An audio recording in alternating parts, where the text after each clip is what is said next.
Loves During Vietnam War is the title of the memory book that has many short stories telling about the patriotism, family loves and romantic loves of a South Vietnamese fighter pilot and his girlfriend, written by Huy Quang.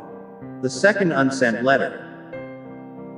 My dear, this is the second letter I write to you while I am sitting on AC-141, one of the United States military strategic aircrafts carrying Vietnamese refugees.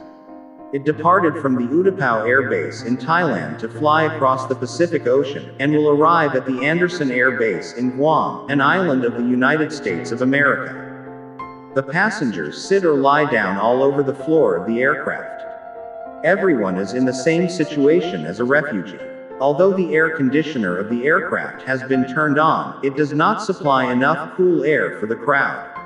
I feel a shortness of breath and fall asleep unconsciously.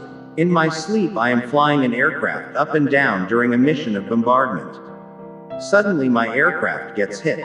I eject from it and immediately open my parachute. Unfortunately, an enemy sees my landing. He tries to arrest me. I run as fast as possible while he closely chases after me. Eventually I stumble against a tree branch blocking my way. For self-defense, I hastily try to take out my .38 Colt Cobra on my right flank, but I cannot find it. Upon waking up, I realize that I had a bad dream. I no longer has that handgun. An airport security agent confiscated it immediately after I got out of my A-37 aircraft, which was my last precious asset that had accompanied me on many combat missions. I am no longer a fighter pilot who have ever done maneuvers like a barium swallow ascending and plunging in the blue sky. I bent down to get a knife out of a small flying suit pocket under my groin. It had been used to cut parachute cords. An airport security could detect that knife during my check-in for boarding because it was hidden. I secretly used that knife to remove the first lieutenant insignia embroidered on the shoulders of my flying suit. This insignia indicates a ranking of a pilot who has been currently and unexpectedly forced to fold down his flying wings. Since I am in a refugee camp of a foreign land, I always have an unresponsive feeling and daydreams. I behave like a robot. I go to eat when the mealtime comes. I go to sleep when the night falls. All the tents in the camp look new. They probably had been set up to welcome Vietnamese refugees. The atmosphere in the camp reminds me back in 1954. When I was then just 5 years old, I followed my parents to escape communists and migrated to the south of Vietnam. The government of Republic of South Vietnam helped us to settle down in an area called Khai San of Can Tho Province.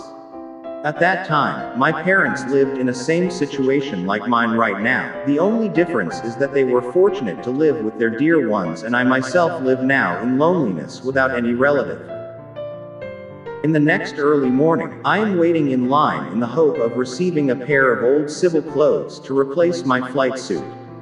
This uniform has ever given me an honor of being one of the fighter pilots during war times. Refugees are expected to stay in this camp for a few days before the government of the United States transport them to the mainland. Remembering the past, once in a while several fellow pilots of our squadron and I came to see each other. We used to happily shake hands when we saw each other, but now it was different. We just look anxious without saying a word, because we know that everyone is being heavily haunted by a personal sadness. I am currently living in the Camp Pendleton, a temporary shelter for Vietnamese refugees. It was built by Marine Corps at the El Toro military base in California. These Marines are very kind and friendly to refugees. My love, let me tell you, if every day I just eat, sleep and do nothing, sooner or later I will become crazy. Fortunately, I suddenly meet a former old American flight instructor who had trained me to become a pilot. He sponsors me and promises that he will help me to integrate to a new life in this country, the United States of America. Written by Huy Quang.